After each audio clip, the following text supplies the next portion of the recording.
How you guys doing? This your boy Jalen. I wanted to start this off a little differently. I wanted to recognize the three UVA football players that were unfortunately shot and killed over the weekend. It's when we talk about the UVA players, gun violence is serious, man. Violence in general is serious. I think a lot of times, no matter what it is, a disagreement, an argument, whatever it is, people forget the value of life, and forget how important it is, whether it's your life or somebody else's life. And now we sit here today, and Deshaun Perry, Lavelle Davis, and Devin Chandler are not here today due to some reason. And I'm almost sure that reason is not viable enough for them not to be here. So again, I wanted to say rest in peace to Deshaun Perry, to Lavelle Davis Jr., and to Devin Chandler, the three UVA players. I'm going to do a moment of silence. Rest in peace.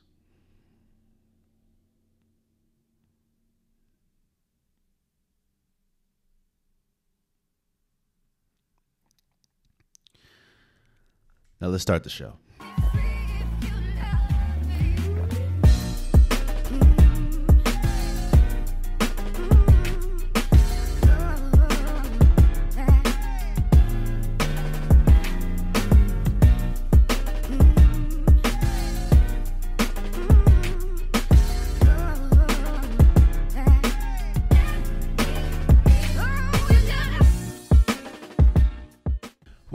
Welcome. I wanted to welcome you to episode 291 of the Unpopular podcast. This is the man, the myth, the legend, Jalen Hunter. And if you would do me a favor, please subscribe to every listening. Please subscribe to every watching. It definitely means a lot to me. Week 10 of this NFL season was filled with storylines. It was filled with great games. We'll talk about all of them, but let's start. I'm going to be a little biased. I want to start with Washington Monday Night Football. I want to start with Washington beating the Eagles 32-21. A lot of people, I'm excited. Clearly, I'm a Washington fan. I'm from the DMV area, born and raised. So of course I'm going to have ties to this game. But let's in my excitement, let me be honest about what we saw on Monday Night Football. First, congratulations to the Washington Commanders for beating the once undefeated Philadelphia Eagles. Let's talk on the Washington side. I feel Washington has been a franchise that has been searching for a quarterback, searching for a player to wrap their arms around. Think about, if you look at the tenure of Washington, you had Sean Taylor that unfortunately passed away. We had players like Santana Moss. We had players like Clinton Portis before his production fell off. We had players like RG3 for a couple years. Washington always wants to have a player or players to wrap their arms around. It could possibly be Chase Young. Of course, he's injured right now. But I'm looking at Taylor Heineke, I apologize. Let's be honest about what Taylor Heineke is. Taylor Heineke is a serviceable quarterback. He makes good plays when he needs to, but then there are also times where he's like, "Yo, what the hell are you doing?" Like, I don't think he's good enough to be a starting quarterback, but I think he's better than a backup, if that makes sense. He's in that bridge. I think yesterday he completed 64% of his passes, which isn't the best, but it was enough to beat the Eagles, to tell you that. I still think Ron Rivera, I know we saw the video of him getting emotional after the game, which I understand, but The Washington is now 5-5. I'm not going to damper the parade of Ron Rivera or the Washington Commanders. I'm just saying they're 5-5. But yeah, man, shouts out to the Washington. Terry McLaurin looked great. Terry McLaurin is a top 10 receiver in the league. I know his name doesn't get talked about a lot because he's on the Washington Commanders and because, he may not be the most flashy. Like when we look at Justin Jefferson, when we look at Jamar Chase, when we look at Stephon Diggs, Devontae Adams, they're more flashy. But Terry McLaurin, in my opinion, is a top 10 wide receiver in the game and deserves to be. So now let me talk about the totality of this game and why and how I thought the Commanders won. If you look at every Eagles game, maybe one or two, they haven't really had to play in the second half. They've either had a big first half lead or the other team that they played just hasn't been good. The question was, if you make Philly play two halves, how would they look? Also, what would Philly look like when they play a team that they've already played? See, when we look at the schedule, I don't think Philly has played a team for the second time. I think Monday Night Football was the first time. Now, Philly is a great team. Don't get me wrong. Philly is still really good. They're 8-1 now, but Philly is still really good. But kind of like a college basketball rivalry, The NFC East is really good this year, and also it's a divisional rival. And when you play somebody the first time, one of the biggest reasons why the Eagles are able to dominate people is because they play a very unorthodox style of football. And it's hard to prepare for the run-pass option when you have Jalen Hurts, A.J. Brown, Devontae Smith, Miles Sanders. It's very hard to schedule that or to plan for that.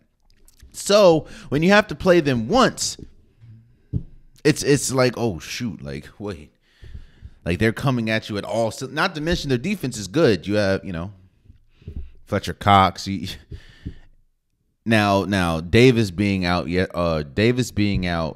on the defensive side of the ball was definitely huge for was a big advantage for Washington. But we saw what happens when a team that's already played Philadelphia plays them again.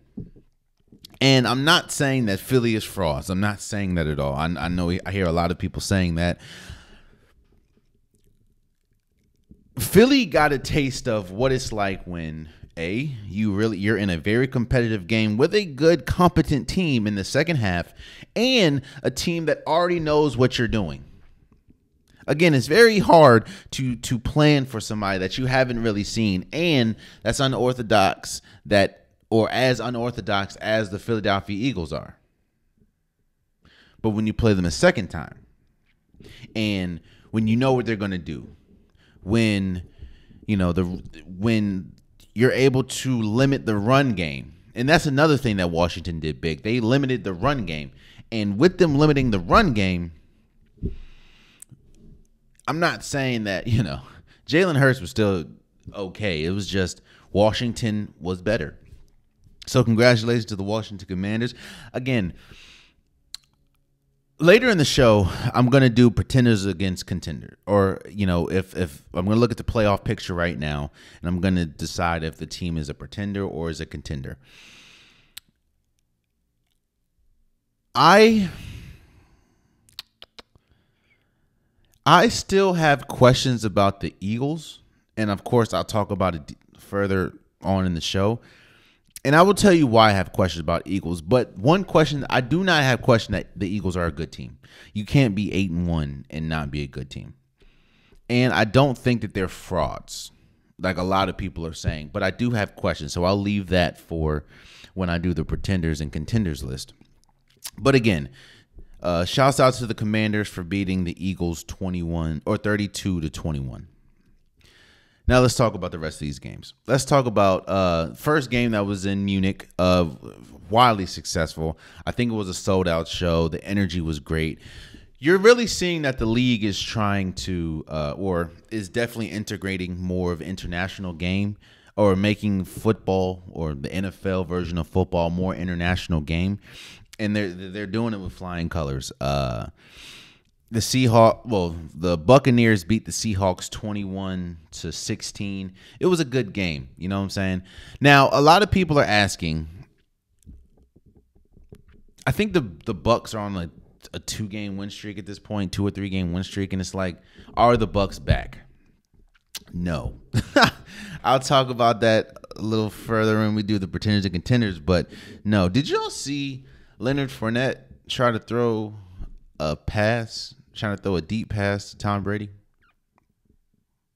I'm just going to leave it at that. The Seahawks, this is the first game this year, actually, where Geno Smith looked like the old Geno Smith.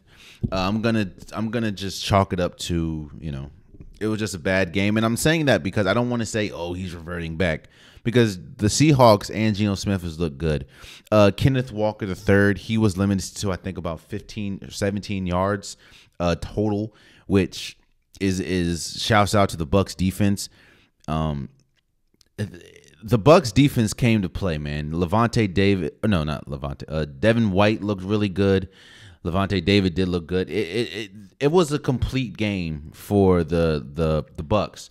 This is the first game where the run game actually looked good and competent for the Bucs. So, the Seahawks just ran into a tough Bucs team at this point. So, shout out to the Bucs. I think the game of the week, definitely the game of the week, and possibly game of the year, was the Vikings at the Bills. The Vikings beat the Bills 33-30. This was probably one of the craziest games I've ever seen. When you have Stephon Diggs doing a one-handed catch, Justin Jefferson arguably having, I will go down, let me say, I think the Justin Jefferson catch that we saw was the greatest catch of all time. The reason, and I'll say, the reason why is this: circumstances matter. When you talk about catches like spectacular catches of that magnitude, it matters. Now you hear people say, "Well, the defender helped him catch the ball, bro." He first of all, when he jumped up in the air, one-handed it. Now I know that he snagged it with one hand from the defender's 2 hands, and made sure that the ball not only did not hit the ground, but he caught it cleanly. On top of all that, like I said, situations matter. Now, there's three catches that's in the running for catch of the year, or greatest catch of all time. That catch that Justin Jefferson had on Sunday, the Odell Beckham catch, of course, against the one-handed pass interference catch that he had against Cowboys, and the George Pickens catch that he had this year when he was falling and he had the one-handed catch as well. And the reason why I say that the Justin Jefferson catch was the greatest catch of all time is because of circumstance. Yes, the Odell Beckham catch was one of the greatest we've ever seen. However, that made the game 7-3, and the Giants ultimately lost that game. George Pickens catch, the Steelers, that was one of the greatest catches of all time, but the Steelers lost that game. And actually, now I think about it, I don't even think George Pickens had 3 more catches after that. This game, if Justin Jefferson does not make that play, the Vikings lose that game. It was the fourth quarter. It was 4th and 18. If Justin Jefferson does not catch that ball, forget everything that happened after the fact. The Vikings would have lost that game. Circumstances matter. Not to mention, that catch is the only catch between the George Pickens and the Odell Beckham Jr. Though that's the only one that actually, the end result was a win. So, shouts out to Justin Jefferson, man. That to me was the greatest catch of all time. That's me. Now, of course, leave in the comments. We'll talk about it. More than likely, I'll clip this off, put it as a thing, put it as a clip. and let y'all talk about it. First of all, side note, shouts out to everyone that's been showing me mad love these last few weeks, man. When we talk about views, even though some of y'all comments be a little aggressive, but I do appreciate the view. I appreciate the interaction that we having. I appreciate all the followers I'm getting. It means a lot. So shouts out to y'all. But back to the game. That was the Vikings-Bills game was one of the craziest endings I've ever seen. And we're starting to see a trend. No, it's not a trend. What we're seeing this year from the Bills is Josh Allen has not been careful with the ball. He has 10 interceptions this entire year. That leads the NFL.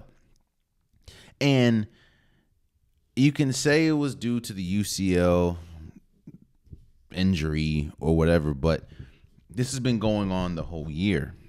And the Vikings are a good team, don't get me wrong, but you had a red zone interception, you had a game-ending interception, and you fumbled the ball at the 1 yard line. Oh no, in the end zone that allowed the Vikings to get the ball to score, or they recovered the ball. It was in the end zone, so it was a touchdown. It's starting to see a trend. I don't like it, but that was the game of the year. I'm trying to tell y'all, 1 p.m. Kirk Cousins is the greatest quarterback of all time. I'm trying to tell y'all. Now, clearly, I'm exaggerating, but Kirk Cousins and 1 p.m., bro. I'm telling you, the Vikings are a good team, man. The Bills are a good team, but the Vikings are a good team. Dalvin Cook had a big run or two. This is a good team, and that was the game of the year. The way that it ended was definitely the game of the year, in my opinion. And one of the best games to me. I'll put that up there with, not to mention the Vikings had to come back from like a 14 or 17 point deficit.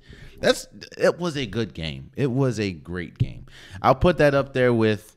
I'm not going to go as far as saying, the Chiefs and Bills, as far as, the playoff game. It's not that far. But I will put it up when the Chiefs played the Rams and it was just a score fest. That was a really good game too. So shouts out to the Vikings for beating the Bills 33-30. Man. You know what I don't like about bad teams? Or let me not say it. Let me revise that. You know what is a tall tale sign of a bad team? Is how do you hold leads, or how do you react with leads? The Lions beat the Bears 31-30. I think the Lions were down like 14 points in the fourth quarter.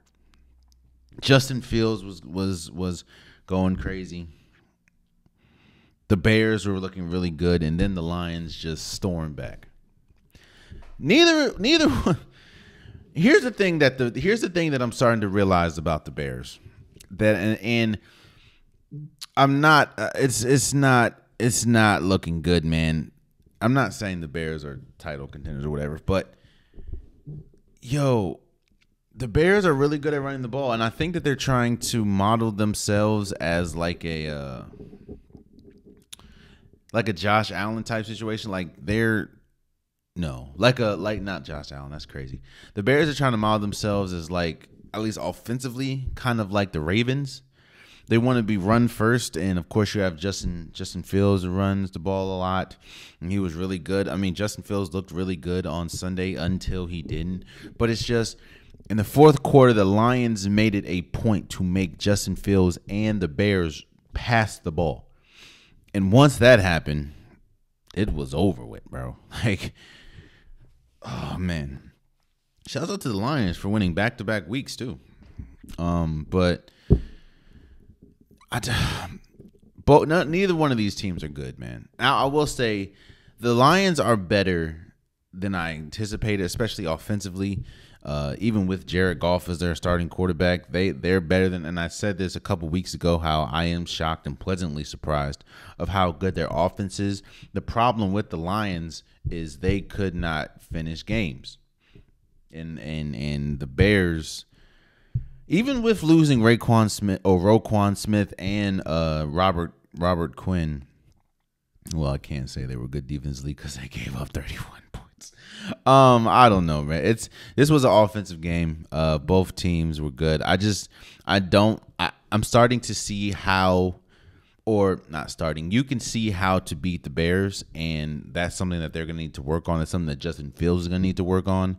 If he has open space, he'll be great. And that's one thing that the Ravens or Lamar Jackson is really good at. I know that, I don't know why I'm talking. All right. One thing that Lamar Jackson is really good at is he's great at running the ball, clear as day. Like everyone knows when Lamar Jackson runs the ball, he's a threat. But his passing game is very underrated as well. Like Lamar Jackson can pass the hell out the ball.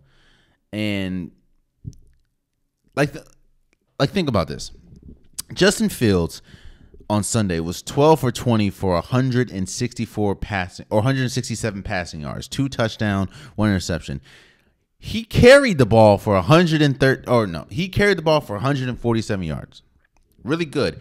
They ultimately lost because, again, in situations when you had to pass the ball, you weren't that good. And hey, shouts out to the Lions for doing that. Shouts out Jared Goff was good too. So shouts out to the Lions. I just think if the Bears want to make that step, and if Justin Fields want to make that step, and you're trying to model your game around Lamar Jackson, which it seems like the Bears are trying to do, shore up that passing game. Now that also, let me see something. That also does it does kind of matter who you pass to. Like, let me see. Cole Kmet had 74 yards. What did Chase Claypool do? 1 reception for 8 yards. Chase, man. Side note. No, we'll talk about it a little later. But that's crazy that Chase Claypool had 1 reception for 8 yards. That's all I'm saying. Shouts out to the Lions for beating the Bears. The Kansas City Chiefs beat the Jaguars 27-17. This is yet another game where Patrick Mahomes threw 4 touchdowns. I said, and I'm just gonna keep reiterating. The Chiefs' offense is the best unit in football. When you talk about Patrick Mahomes and McCole Harmon, who didn't play, Travis Kelce. Now you have Kadarius Toney, who I think scored 2 touchdowns. The Chiefs' offense is incredible, man. The Chiefs are great, man. I'm not gonna lie to you. The Chiefs are great. There's not really much you can analyze about this game. Even without McCole Harmon, they still look like the Chiefs. It's crazy. The Dolphins beat the Browns 39-17. Again, I'm going to talk about my pretenders and contenders lists coming up, but we really have to have a serious conversation about the Dolphins, and we will have a serious conversation about the Dolphins a little later. But this is yet another game where Tua throws 3 or more touchdowns with no interceptions. And I was wrong about Tua. I was wrong about the Dolphins. I didn't think Tua was this good or was going to be this good. I was drastically wrong. I was wrong about Nate McMillan. And we'll talk about it. And for the Browns, bro, their season's over. Because here's the thing that I was just thinking about. What you're asking Deshaun Watson to do, and we know how good of a talent Deshaun Watson is. You're asking him to come into he hasn't played in damn near 2 years, to come and save a franchise season. And when I say save, I mean get them to the playoffs. Yeah, that's crazy. They're 3-6 at this point. And by the way, something that's not talked about is this is yet another game where Myles Garrett, who is one of the best, if not the best, defensive player in the league, and Jadeveon Clowney did not record a sack. There's a lot going on with the Browns, man. And expecting Deshaun Watson to come and save it, at least for this season, isn't the smartest. Or isn't the... I wouldn't put my money on that. Let's just say that. So, but shouts out to the Dolphins for beating the Browns. The Giants beat the Texans 24-16. The Texans suck. I'll be real with you. Shouts out to the Giants. They're 7-2. Nobody, including me, thought that I don't even think Giants fans thought that the Giants would be 7-2. But shouts out to them. They handled business. You know, when you're playing a team that only has one win, you got to handle business, and they did. So shouts out to the Giants. The Steelers beat the Saints 20-10. I was shocked that the Steelers beat the Saints. I think I was more shocked because I thought the Saints have been terrible this year, especially defensively. But the way that the Saints lost against the Ravens on Monday Night Football, I believe, I thought that they would come back and exact some revenge, quote unquote, against the Steelers. Not to mention, you know, you still have Kenny Pickett. I don't know if he, at least short term, is the answer. But the Steelers were the defense. Now I will say that I do want to see the Steelers just keep getting hit left and right because you get T.J. Watt back, but now Minka Fitzpatrick's going to be out for a couple weeks with an injury. But they handle business, man. The Saints suck, bro. The Saints are terrible. And that's crazy that I have to say this because, again, I thought I was one of the people that had the Saints at least making a deep playoff run. But for some reason, Andy Dalton's still starting. The defense has been horrible. Now, I know it's dealt with injuries, but the defense has been horrible. And the defense was their calling card. It's the thing that I thought was going to propel them to new heights. Saints, they're 3-7, bro. The Saints have the same record as the freaking Browns. No, as the Jaguars. Come on now. The Saints. But shouts out to the Steelers for winning 20-10. You know, another question that I have. I was talking to a friend of mine who's a Steelers fan, and they asked They asked me how long this rebuild is going to be, right? Because the Steelers, there's no way in heaven and hell you can think that the Steelers are not in a rebuild like they are. And I told them, I think it's going to be a while, bro. I think it's going to be longer than 3 years. And that's no offense to Mike Tomlin. I think Mike Tomlin is still a great coach. But look at the Steelers' track record as far as preparing for things. You see how long it took for now you think we do think that Kenny Pickett can possibly be the answer to their prayers. But what if he isn't? What is their backup? And the Steelers are not, I will give credit to where credit is due. The Steelers are not, they've been good majority of their tenured as a football team. Mike Tomlin has never had a losing season. I mean, we know about the steel curtain. We know about their previous success. They've had some incredible players from Troy Polamalu to Big Ben to the Bus. You know, they've had some James Harrison. They've had some great players. So they're not used to having to plan to be bad, or they're not used to dealing with being bad. And there's shouts out again on Sunday, but there's no way that you can look at this team and think that they're good. They have some good pieces. Hell, Minka Fitzpatrick is a really good piece. T.J. Watt is a very good piece. Cameron Hayward is still a really good piece. Najee Harris can be a good piece. It's just the offensive line really isn't that good. George Pickens can be a good piece. Hell, Kenny Pickett can be a good piece. But as a team as a whole, nah, they're not good. And they're going to have to adjust. They're going to have to figure out how to. They're going to have to do something. It's kind of like putting me on Chopped. For people, I don't know if anybody has watched Chopped, the cooking show. Really good show. Really intense show.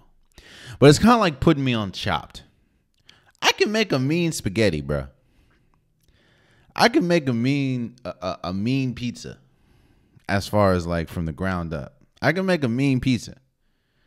But you put me on Chopped, and I am a fish out of water. That doesn't mean that my pizza or my spaghetti making skills is anything less than good, but I can't do what they do. You're asking a Steelers organization that has been one way this majority of their life, which is good. The Steelers have been good since way before I've been alive. I mean, you had Terry Bradshaw. Like, they've had great players. Now you're asking them to, how do you operate when you're not good at all? And when I say, let me not say at all, that's a little spice. When you're not good. Kenny Pickett could be the answer. I don't know. He does look like he has some promise. And again, you still have some good pieces. I think I found out this week that TJ Watt's only like 28 or 29. Like, I didn't know he was that young. But we'll have to see. But again, as in the immediate, congratulations for the Steelers for beating the Saints 20-10. The Titans beat the Broncos 17-10. First of all, let me talk about the Titans. Congratulations to the Titans. The Titans are one of the best coached teams in the league. They almost beat the Chiefs with Malik Willis as their starting head coach. They've been really good. They've been really good. Mike Vrabel is one of the best coaches in the NFL, especially when you're dealing with a team that doesn't have the most talent, even outside of. I mean, yeah, you have Derrick Henry, but outside of Derrick Henry, offensively and Ryan Tannehill a little bit, you don't have that much talent. And for a team to not have that much talent and to be 6-3 is incredible. And that is you have to look at coaching to say, hey, the Titans are really good. So shouts out to the Titans and the Broncos. Shouts out to Richard Sherman, first of all. So Richard Sherman brought this to brought it to the attention of the world, and I'm going to speak on it. People are asking how Russell Wilson is this bad this fast. Because again, the beginning of last season, until Russell Wilson, probably halfway to the season, in my opinion, Russell Wilson was the leading candidate for the MVP last year. You know, they had the whole "Let Russ Cook" campaign. Like, Russell Wilson was great. So you go from that. Now, I know you have the hand injury. He came back earlier than he was supposed to. He didn't look good down the end or towards the end of the stretch or towards the end of the season. Bada bing, bada boom. He gets traded to the Broncos. We're here. People are asking how Russell Wilson looks this bad. And I'll go back to my Chopped analogy, right? You drop me in Chop and say, now you drop me on the show Chopped, and my specialty dish is spaghetti. Let's just say my specialty dish is spaghetti. I make the greatest spaghetti in the world, right? Like, I stand by my spaghetti. Spaghetti, if you put me in a cooking competition and it was make spaghetti, 9 times out of 10 I'm going to win. But you put me on Chopped and they're telling me that I have to make lamb chops, or they're telling me that I have to make pork chops, I'm not going to be as successful because that's not my specialty. In Seattle, Russell Wilson flourished when the offense was run pass option. You had Marshawn Lynch, and he was able to get out the pocket. He was able to use his legs. He was able to he was able to adapt to movement.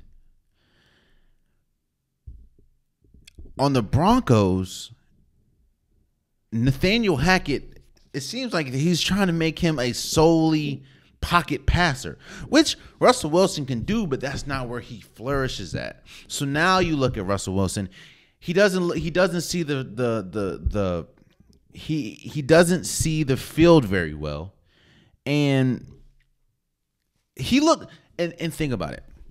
This is, I think, the second game in a row where the first half he looked great. First half, he looked like Russell Wilson of old. He was getting out the pocket. He was running. He was hitting receivers. Cortland Sutton had a really good, incredible pass catch. And then what happened the second half where he was, again, and that's where I talk about coaching. You know the sign of a good coach when, are they able to, what do they do with second half adjustments? It seems like the second half adjustment for the Broncos is make Russell Wilson a pocket passer. And now he looks terrible. It was just punt, game losing interception. I'm not saying that it's all on Nathaniel Hackett, why the Broncos are as bad as they are, but he does bear a lot of weight to this issue. You're trying to force him to do something that he has not excelled at. Now, I'm not saying he can't be good, but he has not excelled in this offense. You're asking, again, I can be the greatest spaghetti maker ever. I can be the greatest chef when it comes to spaghetti. But when you ask me to start making pork chops, to start making start making, I don't know, mozzarella sticks, things go left. And that's what it just feels like. Nathaniel Hackett and this offense is trying to turn Russell Wilson into a pocket passer, which he can do. He does have one of the best deep balls the league has ever seen. But as we're seeing, he's not working. It's not working. So shouts out to the Titans for beating the Broncos 17-10. Oh, man, the game I need to talk about. The Colts beat the Raiders 25-20. Let me first address something because I'm seeing a lot of people, if you go to the comments when I talked about Jeff Saturday, people were saying that I was pretty much like upset that Jeff Saturday got the job. People were saying that I, was preying on his downfall. People were saying that I didn't want Jeff Saturday to get the job. That's not true at all. I know Jeff Saturday. I don't know him like I can call him up and say what's good, but I know Jeff Saturday, and I'm happy. And if I didn't convey that the right way, then that's on me. But I'm happy that Jeff Saturday got the job. I think Jeff Saturday will be.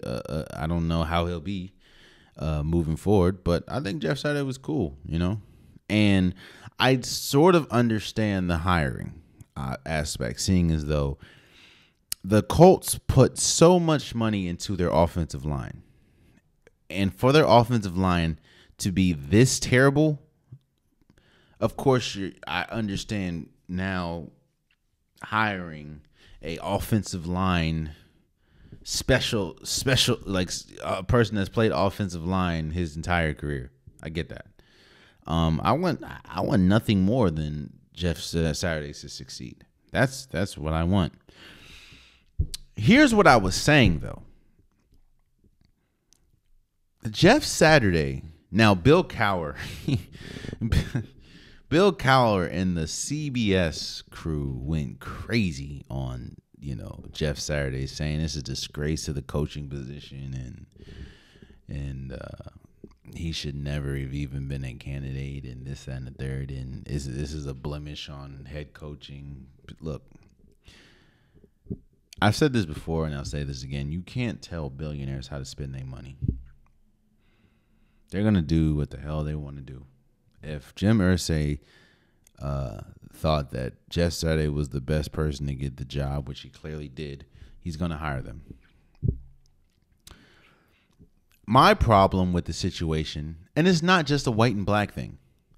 My problem with the situation is there were multiple people on the coaching staff. There's multiple people, that's not on the coaching staff that have been coordinators for years that would be great for the position that didn't even get considered. And that to me is the problem. Again, I can go to Eric Bieniemy. I can go to a lot of African American coordinators that have been coordinators for years and deserve to be head coaches. They've put in the work, they've put in the sweat equity, they've put in that. They've put in the time. But again, it's not just a black thing, because look at the coaching staff that was already on the Chiefs. I mean, not the Chiefs, the Colts. You're telling me none of them could have been the interim head coach? You're telling me the people that have been around this team longer than Jeff Saturday, as far as, day to day, you telling me they couldn't be the interim head coach? Interim head coach? The interim head coach? You're telling me just like you gave Jeff Saturday the opportunity, you think they couldn't do it and they didn't deserve it? I'm not going to go as far as to say it was a disgrace or anything like that. I want nothing but success for Jeff Saturday. I think he's a really cool dude. He's a really great dude. But all I was saying is the hiring process in this situation, I don't like how it was done. That's it. And I feel like there's a lot of people that deserve an opportunity to be a head coach, not just handed an opportunity. That's all I was saying. But shouts out to Jeff Saturday for getting his first win as a head coach in the NFL, which just so happened to be his first game. The Colts look great. You can tell. It's kind of like what happened with the Lions and Dan Campbell. You can tell the players wanted to win for Jeff Saturday. It was a different pot. Jonathan Taylor had the best game he's had all year. The offensive line had the best game they've had all year. Matt Ryan came back and Matt Ryan looked good. They had Matt Ryan old ass running. The man ran a quarterback sneak. Look, that was damn near the slowest. That was almost as slow a quarterback sneak as Tom Brady running it, but it was very successful. I think it was like 20, 25 yards, maybe even 30 yards. But you can just tell that this Colts team wanted to win for Jeff Saturday, and they played spirited. Now, the news that came yesterday was that Shaq Leonard will be out for the season with I think season and back surgery or something like that. So I pray for a speedy recovery. But you can tell that the Colts wanted to win for him, and it was a good win for the Colts. The Colts, surprisingly, even 4-5-1, are still in the hunt for the playoffs. But shouts out to Jeff Saturday for winning his first game, and shouts out to the Colts. Again, Jonathan Taylor looked the best that he's looked all season, and this offensive line, the thing that they brought Jeff Saturday for, looked the best that they've looked all season. Now let me talk about the Raiders. And let me talk about Josh McDaniels.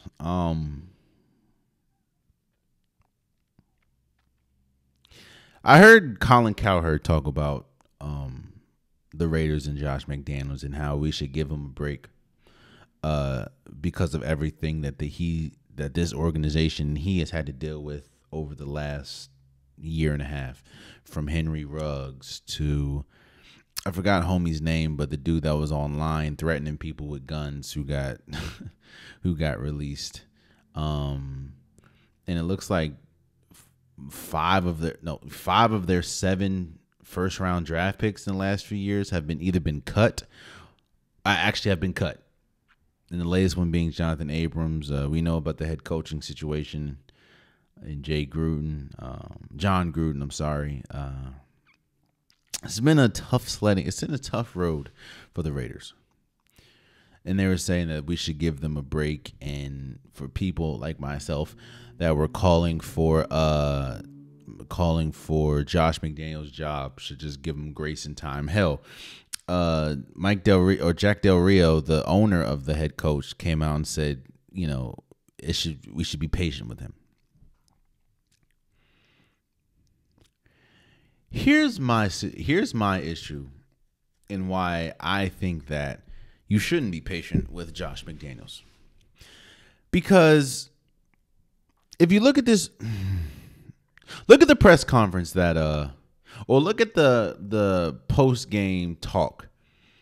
And Ryan Clark pointed this out. Look at the post game talk that what's his name? Derek Carr had. How he was emotional and crying and stuff, and saying that he loves Josh McDaniels, he loves the coaching staff, and then he also talked about that there are some players that, put everything into it, and you don't know what some players have to do to get, just get into bed and get out of bed, you know what I'm saying?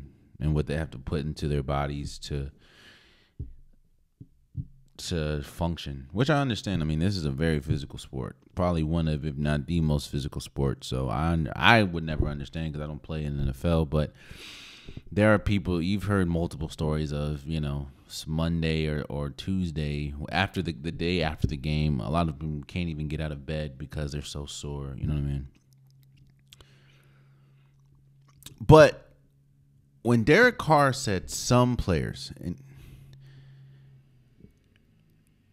that told me, just like it told Ryan Clark, everything you need to know. This is a divided locker room. And I understand that you don't have Darren Waller. I understand you don't have Hunter Renfrow. But even with all the turmoil and stuff that went on last year, the Raiders still made it to the playoffs. This Raiders team is 2-7, arguably the worst team in the league. A team that has Derek Carr, Josh Jacobs, who's been really good this year, which I think is also coincidental that this is the year that his fifth-year option was declined, but he's still having a great year, and Devontae Adams, healthy players. You're 2-7.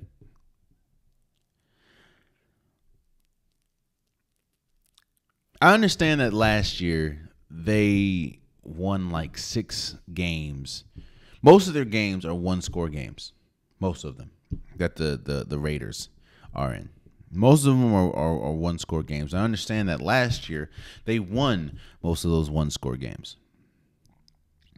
But I'm not talking about, well, the only product on the field I'm talking about is, of course, being 2-7. But when you hear Derek Carr say what some players would do to get on the field, that means that there's a divide somewhere.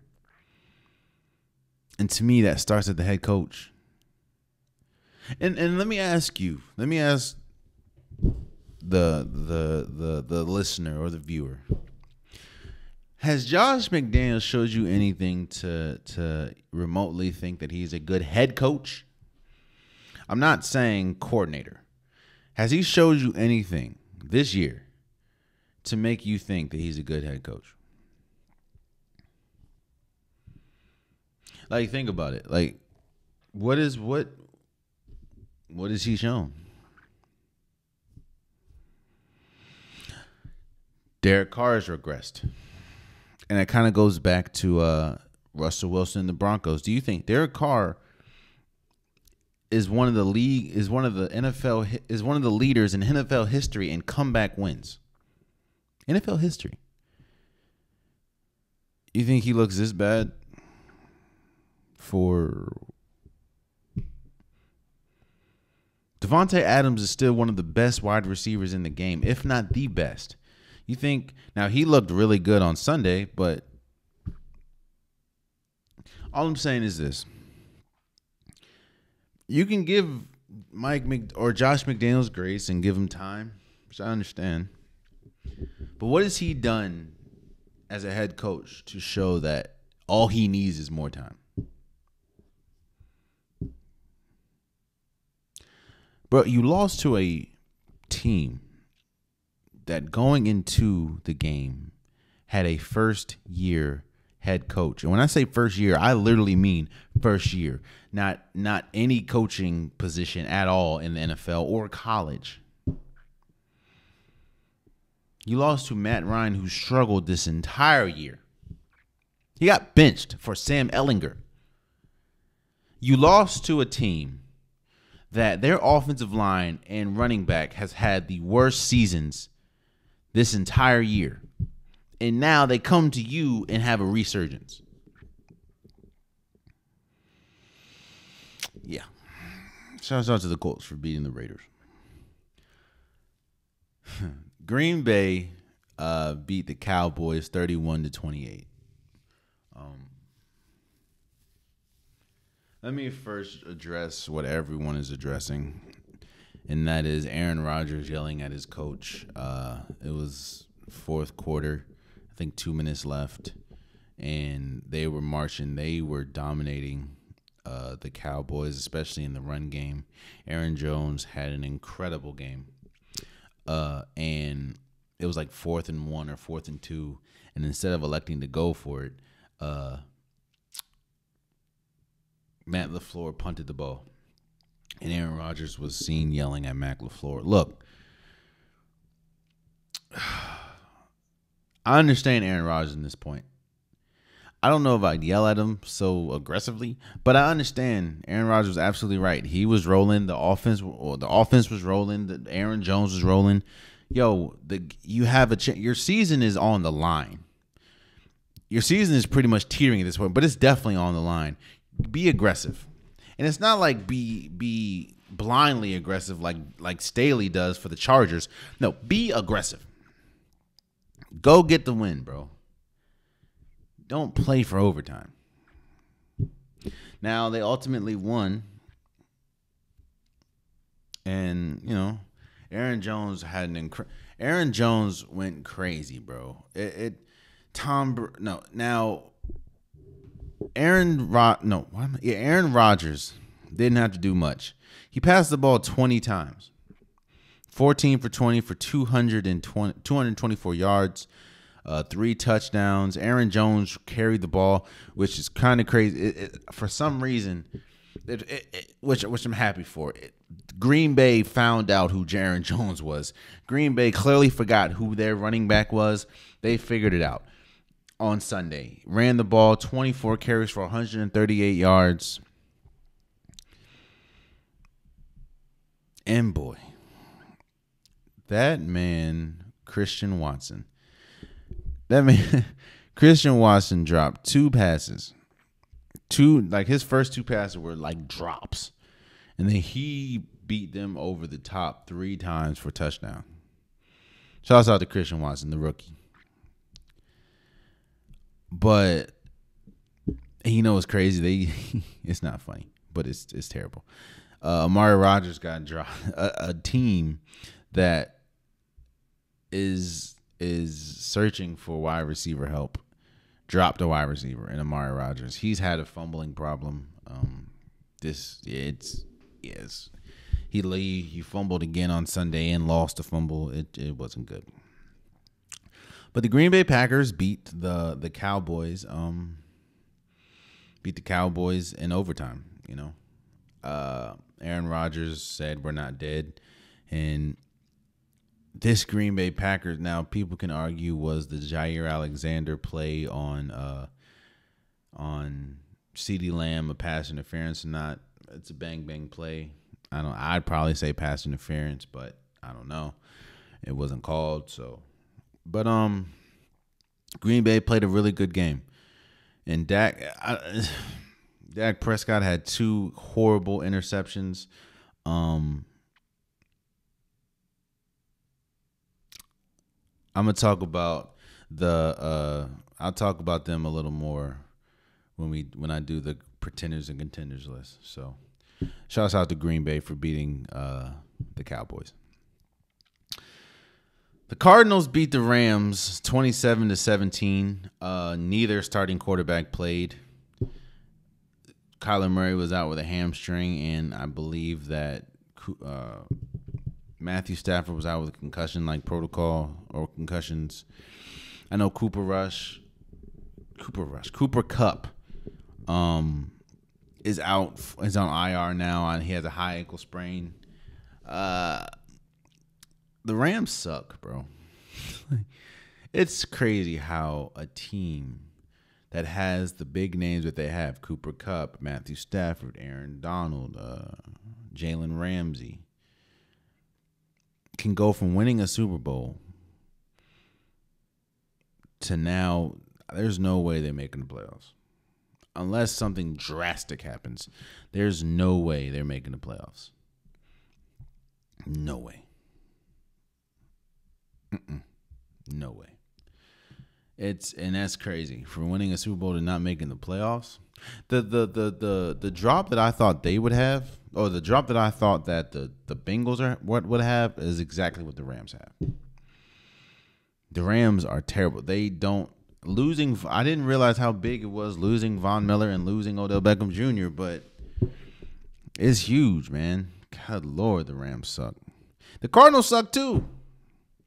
I know they won, but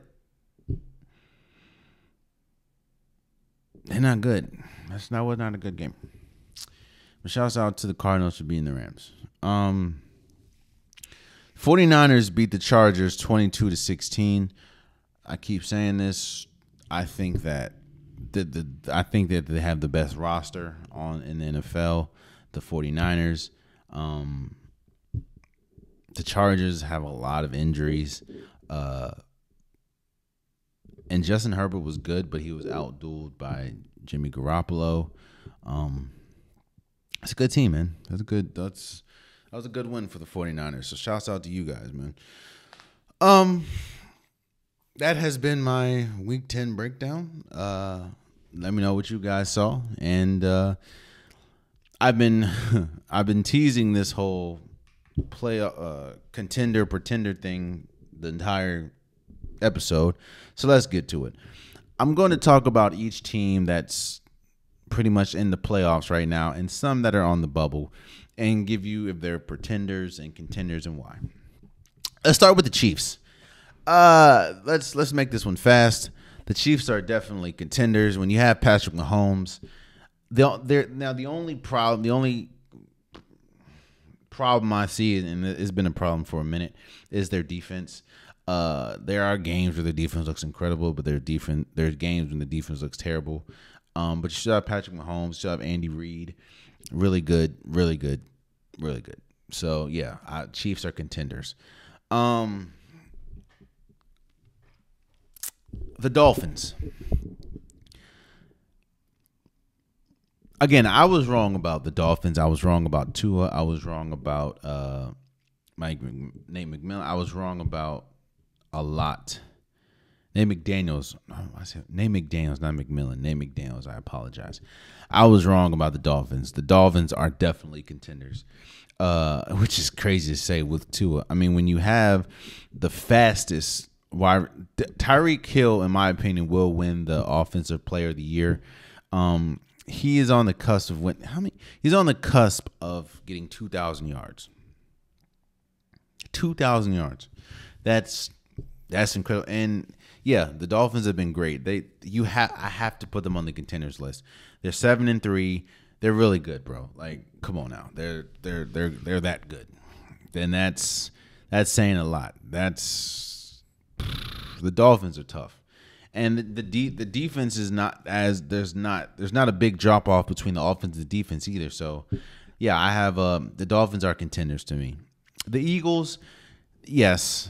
Now I will say this, and this is what I was gonna talk about when I talked about the Eagles in the top of the show. When you look at the Eagles' wins, they're not against many top tier talent. Now, I will say that they have dominated most of their games, but they're not really playing the best of teams. So And they're not really playing teams twice. Now, I do want to see what they look like against the Cowboys. I do want to see what they look like against the Giants again. But the first team that they played twice, this is the Washington Commanders, they lost. All I'm saying is I do need to see what they look like against top-tier talent, you know? Like, what do they look like against a playoff team? What do they look like against a team that is good or is on their level at this point? Because if you look, let me see.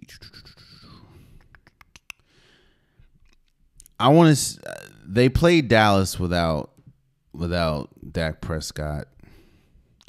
But their wins are against the Jaguars, the Lions,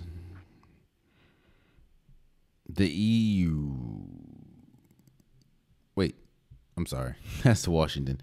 The Eagles' wins are against, give me a second as I look this up, because I can tell you now, it's not against the most top tier talent. I'll just be real with you.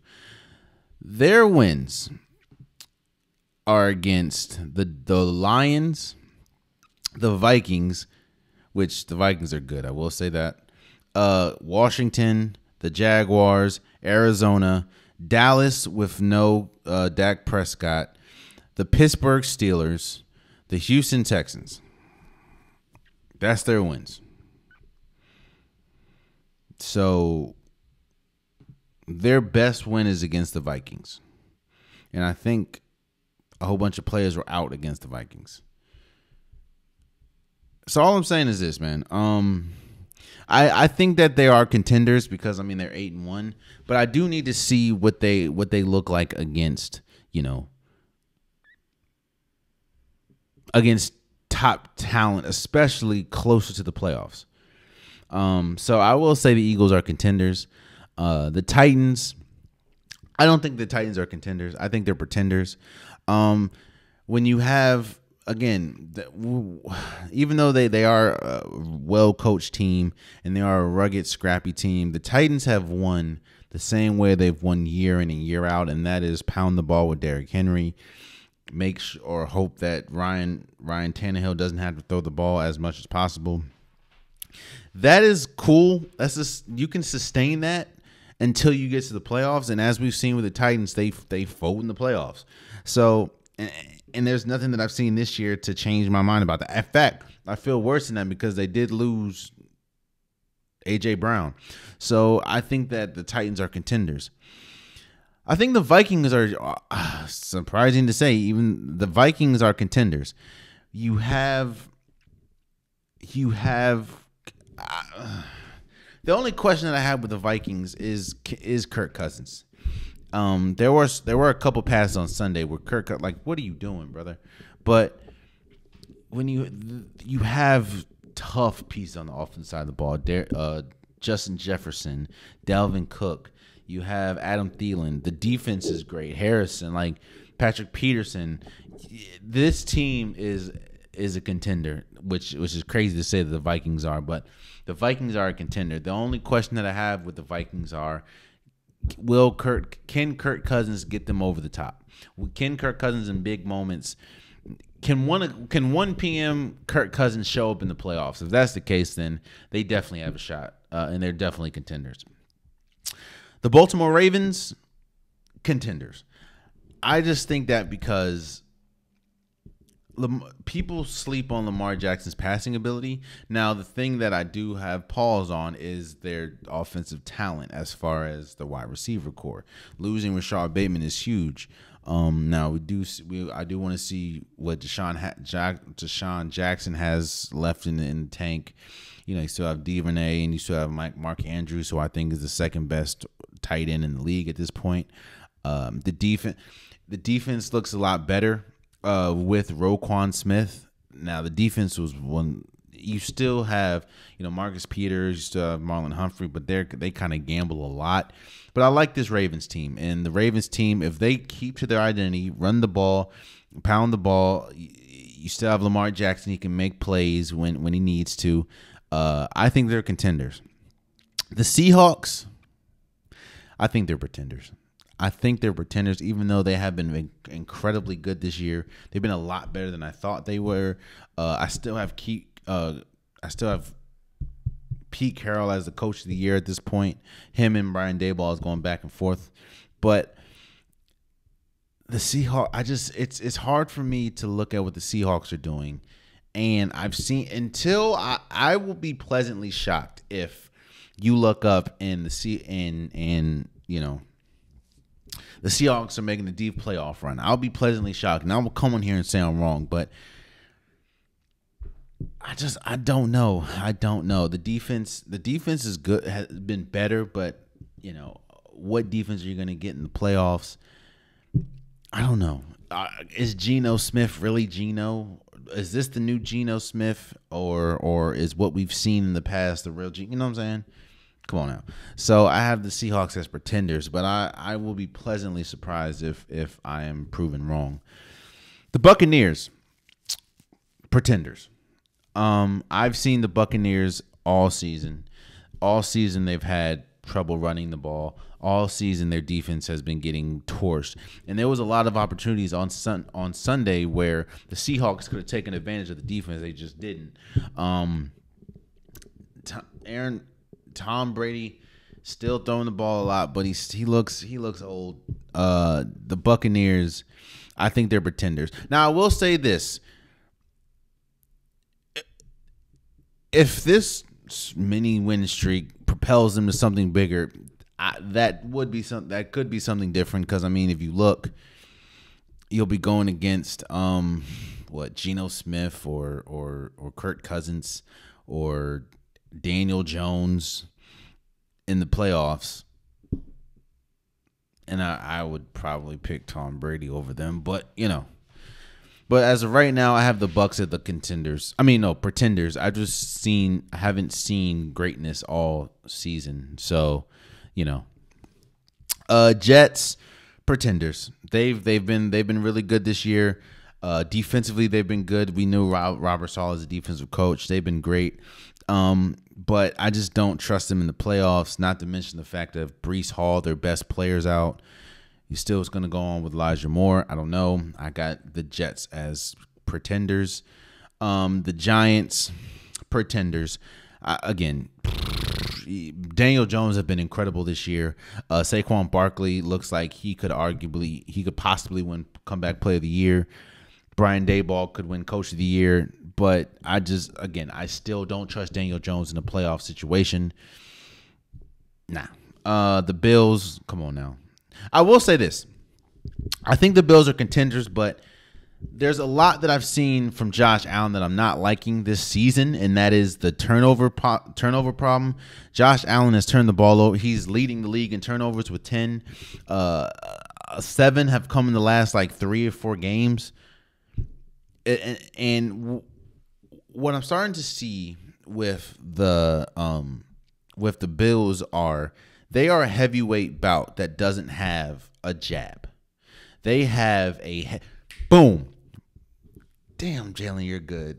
I just need to say that because at the start of something, the Bills kind of remind me of Deontay Wilder. The Bills have a heavyweight jab, and if they hit you with that uppercut, if they hit you with that haymaker, it's a wrap. You're going down. You're gonna look up, and damn, how are we down 30-0? The Bills have Deontay Wilder haymaker power. The problem with the Bills, and what I'm seeing this year, is they don't have a second move. They don't have a jab. If they don't hit you with haymaker after haymaker, and you don't go down, what happens? We've seen again. Josh Allen kind of presses for some reason. I don't understand how they run him as much as they run him. They don't use they abandon the rushing game quicker than they need to. If they'll hit you with a haymaker, they can win. They will destroy you if you get hit with a haymaker, like Deontay Wilder. If they don't, you're in a dogfight. and that's the Bills. But I do think they're contenders because, I mean, you still have their roster is still good. Their roster is still one of the best rosters in the league.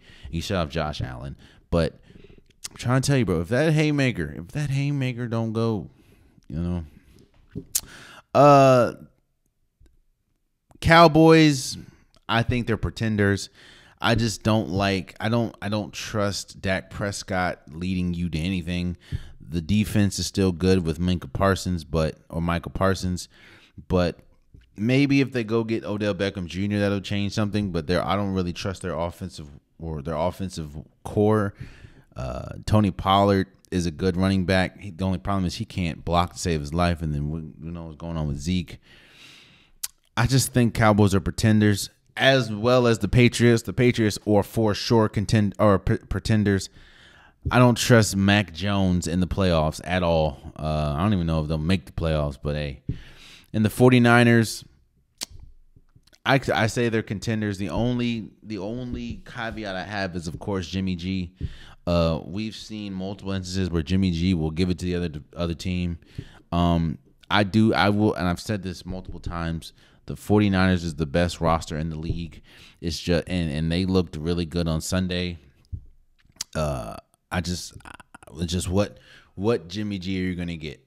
I mean, when you have Christian McCaffrey and the piece that you have, I do think that they're a little too Kyle Shanahan dependent. It's like to me, this team could not go off script, and that kind of is a cause for concern. So, you know.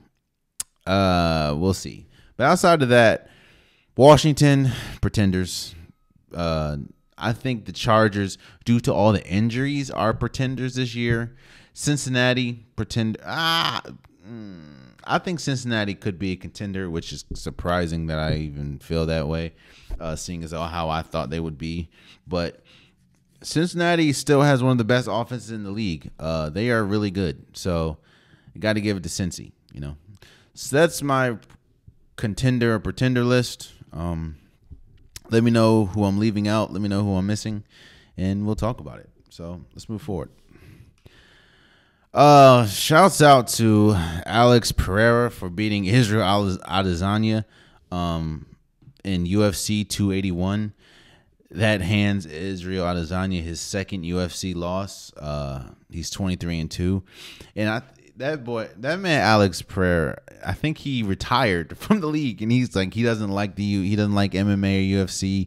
He just came to beat Israel Adesanya. Israel Adesanya lost to Alex Pereira in the kickboxing thing, but yeah, it was a really good night. Dustin Poirier beat Michael Chandler. That was a bloody fight. Yeah. Weili Zhang beat Carla Espazania. I said your name wrong. I know I butchered both of y'all names. I apologize. It was a good fight. It was a good fight night. It was really good. But shouts out to Alex Pereira for going out like a G and beating Israel Adesanya and then retiring from the UFC. That's tough, man. Let's move forward. James Wiseman is getting sent to the G League, getting sent down to the G League. Golden State's big man who had high hopes for. And here's the thing. I still have high hopes for James Wiseman. James Wiseman will still be great. It's just he has not played a lot of basketball in his career. I think since high school, he's played like maybe 10, 15 games. Since high school. We know he got he got suspended or left Memphis. His first year in Golden State, he got hurt. So he just needs to play more basketball. Now, if he continues to play basketball and he doesn't improve, then of course we'll talk about it then. But I just think he needs more basketball because especially when you play for a team like Golden State, they're paced and what they need you for, their expectations are high.